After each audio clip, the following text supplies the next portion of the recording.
Friends, recently I read somewhere, when you are alone, mind your thoughts. I found this quote quite interesting and I thought of making a video on this subject. When you are alone, mind your thoughts. So the first rule in life is that we can never be alone, as God is always sitting within our hearts as Paramatma, and it is confirmed in Bhagavad Gita, Sarvasya Chaham Hriday Sannivisto. However, not many of us can practically live with this thought, or with this conception, or with this rule in our day-to-day lives. So there are times when we are alone and no one watches our actions except our own self. Certainly at times bad things do come to our mind, or we feel little disturbed or sad when we are alone.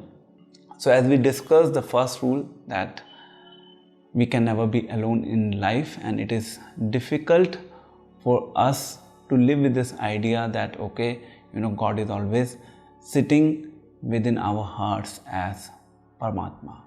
So what should we do?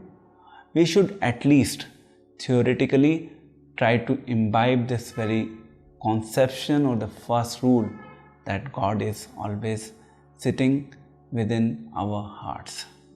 And to establish that conception, that God is always sitting within our hearts, we need to establish our relationship with God.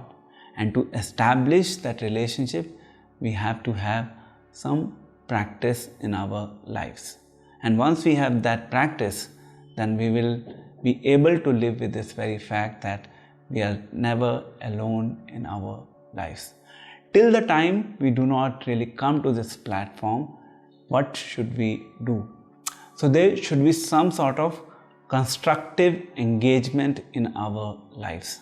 So when we say constructive engagement, it should not be a destructive engagement. So there is a gulf of difference between what is constructive engagement and what is destructive engagement.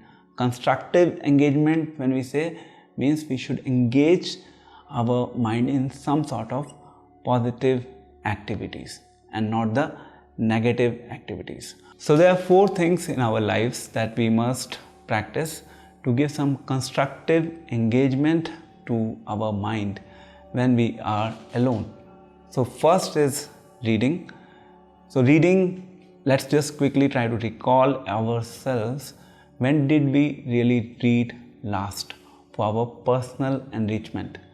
We do read a lot of books when it comes to studies. We do read a lot of books when it comes to our professional life or maybe business. But do we really read books that can nourish our life on a personal front? Unfortunately, in today's society, I see a lot of people have lost their interest in reading. And believe me, when you are alone, that's a time you really can invest in reading.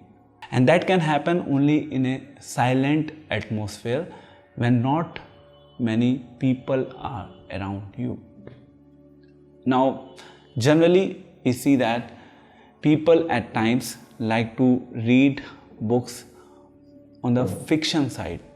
It cannot really be applied in our day-to-day life much. Instead of focusing on the fictions, we must try to focus on the reality.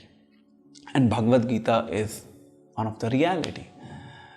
Again, at times when we request people to read Bhagavad Gita, then they mention that, as soon as they start reading, when they go through with just few lines of it, they lose interest in reading. They don't want to read it further. So, gradually you cultivate interest in reading. So even if you read 4 lines to begin with, it's fine. Gradually you will start getting into the deep of it. So first is reading and second is writing. Now again, just think, when did you write in your life for yourself? I mean, writing your own thoughts. Generally, when we are into the corporate life or into the business or as a student, we do like to write things, or even if we do not like, still we write because it's a necessity. But when it comes to writing for self, when you are putting your thoughts together on a paper, then we don't really see that happening much on a personal front.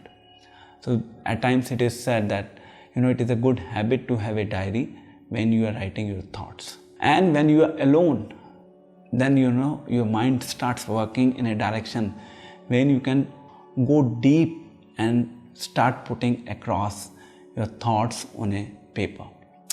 So I talked about reading and I also talked about writing. Now when it comes to the reading and writing, always remember, do not use gadgets and technology.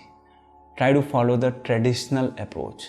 Likewise, when it comes to writing, write in a notebook, write in a diary. Don't write it on computer, don't write things on the mobile. You can do that if it is really necessary, or if you are somewhere when you cannot access a physical book or you cannot physically write. But if it is possible, try to do things physically. Now the third thing is that when you are alone, always remember that our time is precious in life. We do not have a right to waste our time in some unnecessary things. So we need to learn to use our time wisely. So engagement of our time into some sort of precious activity. And then you need to define what those precious activities can be that you like. At times there might be some forced activities that you should adopt when you are alone. You may not like to do that, but you should still consider picking them up, like I mentioned about reading and writing. And the last point is that focus your concentration on doing the activity that interests you, that you like to do when you are alone. Definitely here I am talking about the positive activities. I'm not talking about some wrong or bad activities, because we must always remember a rule that if we do something bad or if we do something nasty, ultimately that action will create problem for us. It will have its repercussions for us. Somewhere or other at the back of our mind, we do know this fact, but still we do not adopt this fact in our life.